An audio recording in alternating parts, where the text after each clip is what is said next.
भगवान की कोई भी लीला देख करके भगवान और भगवती पर या भगवान के भक्तों पर कभी आरोप मत लगाना। बाली को ऐसे कैसे मार दिया, वहां ऐसे कैसे चले गए, वहां ये कैसे बद हो गया, ये नहीं होना चाहिए था, और सीता जी को कैसे छोड़ दिया। ये सब मूर्खों की भाषा है। ये 150 मूर्ख पैदा हो गए हैं भारत और दुनिया में, सब प्रश्न करते रहते हैं। तुम प्रश्न करने के लिए नहीं आए हो। भगवान राम के चरित्र से जो बातें तुम अपना करके अपने जीवन में शांति, प्रेम और आनंद को उपलब्ध कर सकते हो, भगवान राम से जो शौर्य सीख सकते हो, जो वीरता सीख सकते हो, जो धैर्य सीख सकते हो, सत्ता के प्रति निर्ममता सीख सकते हो, कोई मोह नहीं है उनके जीवन में, ये सीखने के लिए राम कथा सुनने आते हो। राम की मीमांसा करने, और राम जी कोई कटघरे में खड़े नहीं है, तुम जज नहीं हो जो उनका फैसला करने तुम आते हो। पर ऐसा लगता है जैसे राम जी कोई कटघरे में खड़े हैं और सीता जी और ये जज बने हैं, ये फैसला देंगे कि सीता को क्यों छोड़ दिया। उनकी पत्नी, उनको पत्नी की कोई कष्ट नहीं, तुमको काय को कष्ट हो रहा है। भगवान राम चाहते हैं कि रघुवंश के बच्चे जब जन्म ले, हमारे जब बालक इस पृथ्वी पर आए, तो जिस अयोध्या में आप कहते हैं अयोध्या बड़ी अच्छी नगरी है क्योंकि राम आए हैं, पर लंका में शायद सीता जी का उतना अपमान कभी नहीं हुआ।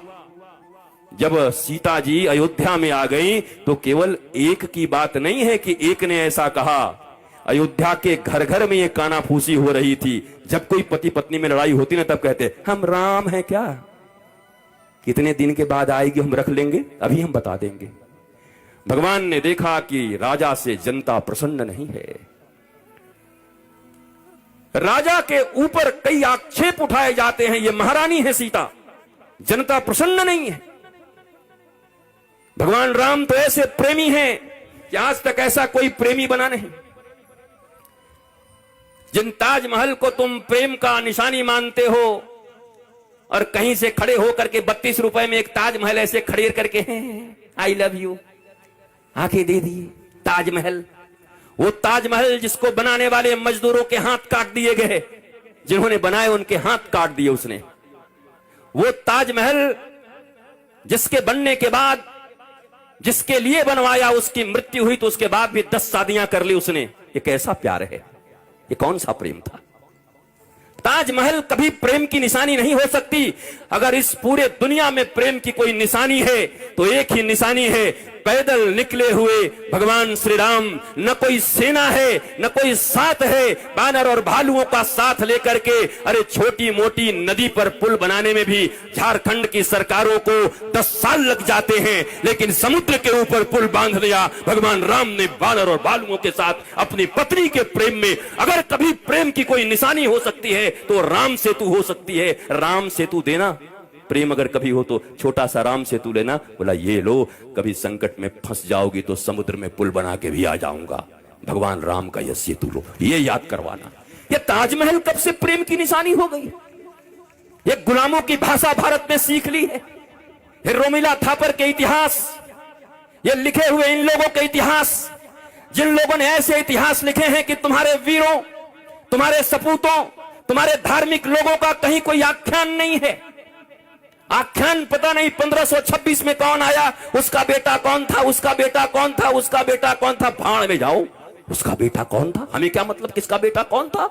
हम पढ़ेंगे तो भगवान राम के विषय में, हम पढ़ेंगे तो छत्रपति शिवाजी के विषय में, हम पढ़ेंगे तो महाराणा प्रताप के विषय में, हम पढ़ेंगे तो महाराज भीलों के विषय में, हम पढ़ेंगे तो झांसी की रानी के विषय में, हम पढ़ेंगे तो सबरी माता के विषय में। हम क्यों पढ़ने जाए कौन कहां से कितने ईस्वी में आया, उसका बेटा कौन, उसका दादा कौन, उसका चाचा कौन। ये सब भगोड़े थे, आक्रांतकारी थे, आक्रमण करने वाले थे। आए इनको मार के भगा दिया गया। अब इनका क्या इतना पढ़ना है इतिहास में। इतिहास पढ़ाओ कि एक सड़क पर चलने वाले बालक, जिनकी माता जीजाबाई और गुरु समर्थ श्री रामदास की कृपा से छत्रपति शिवाजी महाराज ने हिंदवी स्वराज का कायम कर दिया, पूरे भारत में एक शानदार मराठा साम्राज्य कायम किया। ऐसे शिवाजी के इतिहास को पढ़ो। जिन घास की रोटी को खा करके, घास की रोटी 2 लोगों ने खाई, एक रघुकुल, जिन राम की कथा तुम सुनने आए हो, वो रघु घास की रोटी खाते थे, अस्तबल में बैठ करके घास खा रहे थे। जब उनके पास विप्र का बालक आया था दक्षिणा लेने के लिए, उसके बाद भी उन्होंने इतनी दक्षिणा दी, वो आश्चर्यचकित हो गया। आप खुद घास खाते हो अस्तबल में। रघु रघु रघु रघु। भगवान के इस कुल में आने के बाद भी आज तक कोई राम वंश नहीं कहता। कोई दशरथ वंश नहीं कहता, कोई दिलीप वंश नहीं कहता, कोई अजकुल नहीं कहता, रघुकुल कहता है।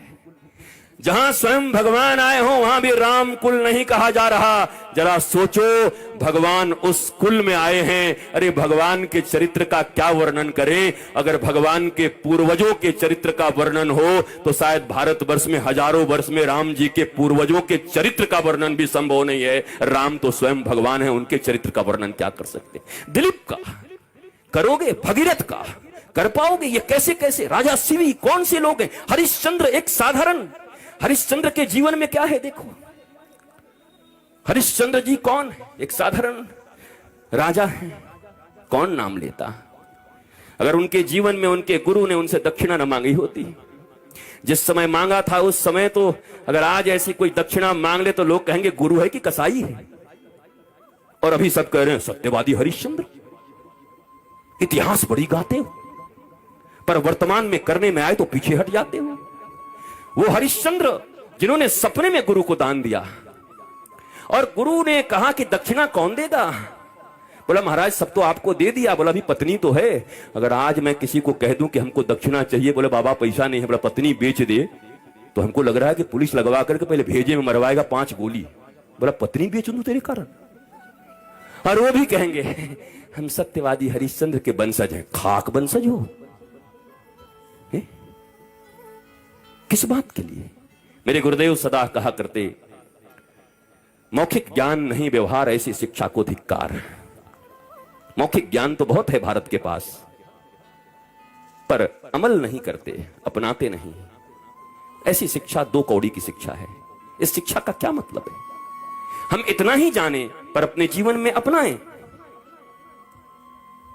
जो भारत आज जाति और पाति के नाम पे मर रहा है, आज के 500 से 700 वर्ष के बीच में जो भक्ति आंदोलन आया, जितने भी संत और ऋषि महर्षि थे उन्होंने एक ही बात कही उस भक्ति आंदोलन में, जाति पाति पूछे नहीं कोई, हरि के भजे सो हरि के होई। जो हरि का भजन करता है वो सब हरि के हैं। यहां जात पात की बात मिटा दी 700 साल पहले। बड़े बड़े ऋषि और महर्षि इंतजार करते रह गए सबरी के, राम जी के, और राम जी गए भी नहीं। जहां वो थी वहां गए भी नहीं। सबरी के आस पास में मतंग ऋषि की शिष्या थी सबरी। भारतवासियों को हर कथा अधूरी मालूम है। राम जी की भक्त थी सबरी। तुम सही नहीं हो, तुम्हारी पढ़ाई सही नहीं है, तुम्हारा ज्ञान सही नहीं है, तुम्हारा रामायण पढ़ने का ढंग ठीक नहीं है, तुम गुरुमुख होकर के रामायण नहीं पढ़े हो, मनमुखी तुमने शास्त्र पढ़े हैं, और मनमुखी जो शास्त्र पढ़ते हैं वो रावण की तरह होते। शास्त्र पढ़ने का भी एक तरीका है। हर व्यक्ति शास्त्र नहीं पढ़ सकता। शास्त्र गुरु के मुख से ही सुनाई जाए और वह श्रवण करके ही शास्त्र को अपनाया जा सकता है। मनमौजी अपना लोगे तो पता नहीं कितने अपराध बन पड़ेंगे तुमसे। ये ठीक ऐसी ही बात है कि किसी का मेडिकल का बहुत बड़ा कारोबार है, मेडिसिन का होलसेलर है वो पूरे झारखंड का, और उसका बेटा बीमार पड़ जाए तो कहे हम 1-2 दवाई थोड़े खाएंगे, हमारे बाप का राज है, और जाए दुकान में और कहे सबसे महंगा महंगा 50 दवाई निकाल तो, और सबको सिल लोढ़ा में ऐसे मिक्सी में मिला करके ऐसे कहे अमीर हैं जी, छोटी मोटी दवाई थोड़ी खाएंगे। तो फिर 4 आदमी कंधे पे ले जाएंगे तुरंत थोड़ी देर के बाद, राम नाम सत्य है, सारी अमीरी निकल जाएगी उसी समय। ये रामचरितमानस, ये गीता, ये महाभारत, ये श्रीमद् भागवत, ये उपनिषद, ये वेद, ये जितने भी सतपथ हैं, ब्राह्मण ग्रंथ हैं, ये स्मृतियां हैं, ये जितने भी भारत की संस्कृति के जितने भी ग्रंथ अब बचे हुए हैं, उन ग्रंथों को पढ़ने का अधिकार सीधा सीधा तुम्हारे पास नहीं है। उन महापुरुषों के द्वारा तुम्हें सुनने का अधिकार है जिन्होंने कम से कम 12 वर्ष तक अपने गुरु के चरण में रह करके उन वेद इत्यादियों का अध्ययन किया हो, जिनके जीवन में अध्ययन हो, पठन हो, जिनके जीवन में चिंतन हो, मनन हो, निधिध्यासन हो, तब प्रवचन हो। कल जिस कुटीर उद्योग की बात कर रहा था मैं, दुनिया में सबसे बढ़िया धंधा है कथा कहना भी। जिसका बिजनेस न चल रहा हो हमारे साथ चलो, 1 महीने बाद ऐसा लॉन्च करेंगे कि तुम भी कहोगे कि मजा आ गया गुरुजी, तो ऐसा धंधा तो मिला ही नहीं था। जिनके जिनके पास कोई बिजनेस नहीं है, चलो मेरे साथ, भेजो अपने बच्चों को 1.5 महीने के लिए वृंदावन हमारे आश्रम में। ऐसा सुंदर कथा कहने सीख जाएंगे 7 दिन का, और 3 ढाल तंबूरा लेकर के देश में ऐसी कमाई होगी कि 5-7 पीढ़ी तक बाबा जी कहलाओगे, आचार्य जी, आराम से बैठ करके रबड़ी खाते रहना, मौज करते रहना। पर उन कथाओं से भारत में मंगल नहीं हो रहा है। वो कथा और व्यथा बढ़ा रही है। वो कथा जो तुम्हारे जीवन की व्यथा को और समाज की व्यथा को हर ले, वो कथा जो तुम्हारे भारत की गुलामी की व्यथा जो अभी भी तुम्हारे ऊपर हावी है उसे हर ले। कहां है वो कथाएं? कहां है वो मीमांसा? कहां है वो धर्म का मर्म? कहां है वो प्रबुद्ध प्रतिबोध से युक्त महापुरुष लोग? कहां है वो ज्ञानी और गुणीजन लोग जो भारत को जगाने आए हैं, जो मानवता को जगाने आए हैं, जो वसुधैव कुटुंबकम की स्थिरता को इस पूरे विश्व में स्थित करने के लिए आए हुए हैं? कहां ऐसे महापुरुष? लोग पूछते हैं आपने ये प्रोफेशन कब से सुना? ये प्रोफेशन कथा का प्रोफेशन कब से चुना? कथा कोई प्रोफेशन, गुरु शिष्य परंपरा का बोध नहीं है।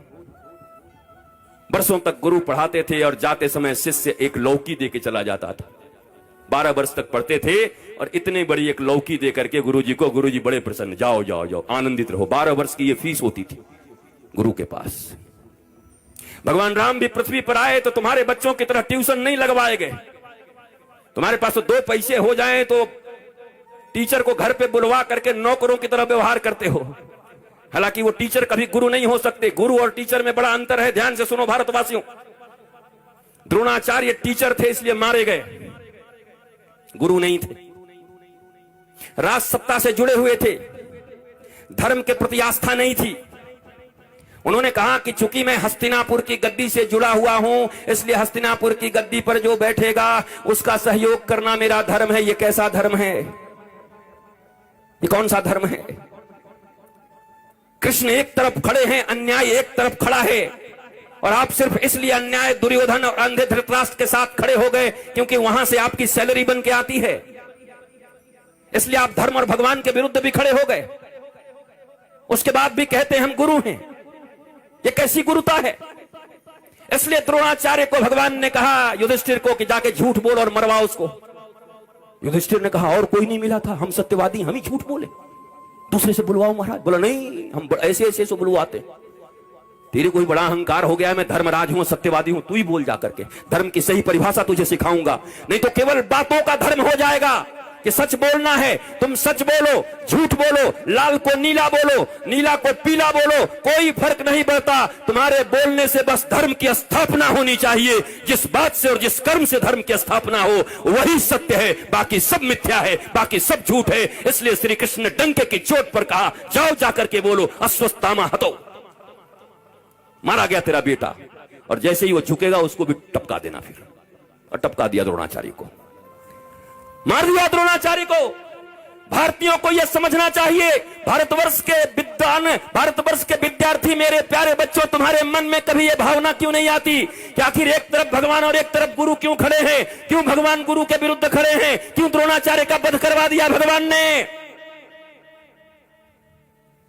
यह प्रश्न तुम्हारे मन में क्यों नहीं आता?